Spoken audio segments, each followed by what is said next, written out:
Christmas movies. The thingamabob that moves and comes around Christmas time. And I, the normal, typical, usual, ordinary, average Homo sapien, have been ingurgitating Christmas movies ever since I was a young human nursling. And one of the films I remember seeing was a little old Disney movie called Christmas Buddies. Full name Christmas Buddies, The Legend of Santa Paws, released year 2009 AD.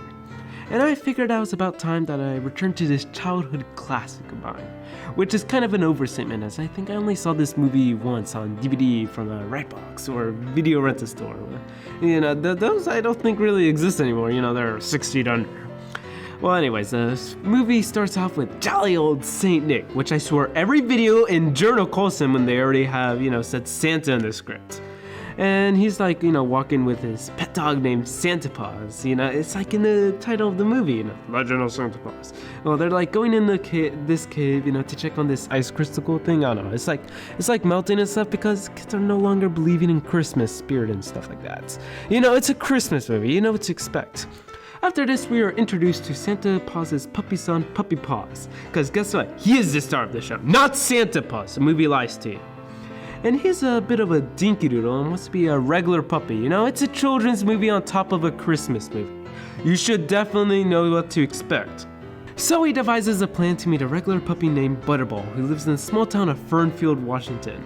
Which surprised me, as I've never seen the state of Washington in any movie, TV show, video game, whatever. I've seen Washington, D.C. and washing machines and George Washington, but never the state of Washington. But, he goes into town and stuff. He's been sheltered his whole life. He doesn't know what everything is. It's a Disney movie on top of a children's and Christmas movie. You should really, really, really know what to expect. And then he meets Butterball, who is this athletic thing type dog who likes athletic things and does athletic things as an athletic thing. After this, Butterball introduces him to his buddies, like in the title of the movie. Oh my gosh!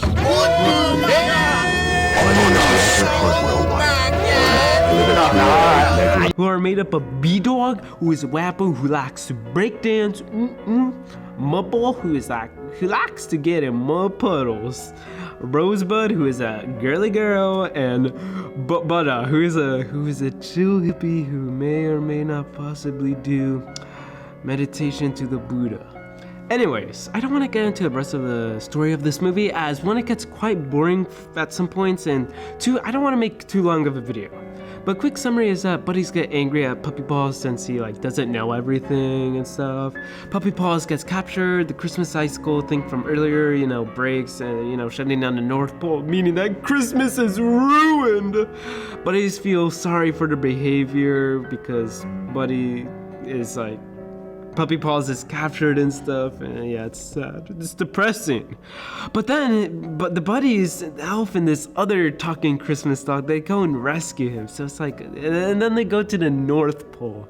And then the buddies and Puppy Paws, guess what? They say, come and save Christmas. They deliver all the presents across the world. They have this montage and stuff. It's so heart inspiring, And then at the end, Puppy Paw, the moral of the story, he learns, quote, you don't need to be ordinary because you're extraordinary, end quote. There is also this whole other B plot with this other dog named Tiny, who is exceptionally, wait for it, tiny. It's crazy, okay, how tiny she is. She is so tiny, I can't exaggerate how tiny she is. But she's wanted to be taken care of by this poor sick child, but is captured by the nasty dog capturer, Stan Cruz, who serves as the main antagonist of this movie, and he's not in the Christmas movie. He's nada to Christmas. And he wants to, get this, he wants to sell the dog to the poor sick child for a sick price of $300 instead of gifting it. Yeah, this is exactly like the behavior of another Christmas movie about wealth and greed. The Grinch. And not only is there a B plot, you gotta beware of my Mr. Beast related B jokes from the B movie. You like jazz? There is also a music score for this movie that probably contains a B minor somewhere. Like a B that mines diamonds and emeralds, it's a minor. And don't be mistaken, for you see, this is not your typical stock ambient background music found in most other films like this. No. These are something else. These are different. These are essentially the magnum opus, hocus pocus, not even remotely bogus of the Walt Disney Company. Just listen and let your mind and soul be decontaminated as your wicked judgments are cleansed. We need a Christmas miracle.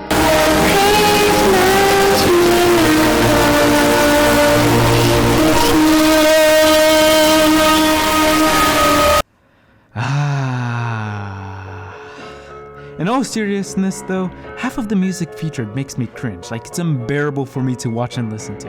The other half of the music reminds me how bad this movie is with the song's cheap basic repetitiveness. And a third of the music is just plain forgettable. And you also have some of the songs that just go home base and do all three categories. That's if you were to have, a triangular baseball field. On the topic of cheap and forgettable, there are also the sets and general feel of the scenes. So let's set out and settle this matter. For what it feels like is 2/3 of the movie, you had the scenes that were like in a house or a field you could find in your typical town. As in the crew just went in the middle of an actual town in the middle of the day and just started filming with the middle skittle of a griddle degree. Though this feel just may be because of the framing, bad dialogue, and bad effects that are just also present in the scenes and stuff. But it nonetheless serves as a reminder of the low quality nature of this movie. Though you gotta, use what you can afford and can do in cases like this. And as a famous gamer once said, it just works. Like, the scenes are sometimes enjoyable. Sometimes. However, there was one location in particular that stood out from the rest. And it's not just the set, but the overall feel and atmosphere that I thought was also very well done. And I'm pretty sure this is what most of the movie's budget went to, like none of the other scenes compared to it in like the budget quality.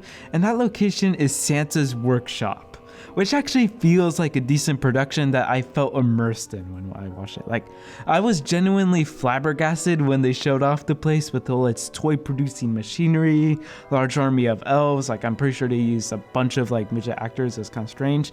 And the overall stereotypical North Polaran vibes that they were able to capture in the beginning of the movie during the classic 5 Oscar Prize winner music segment directed by infamous director Alexander Torvotsky.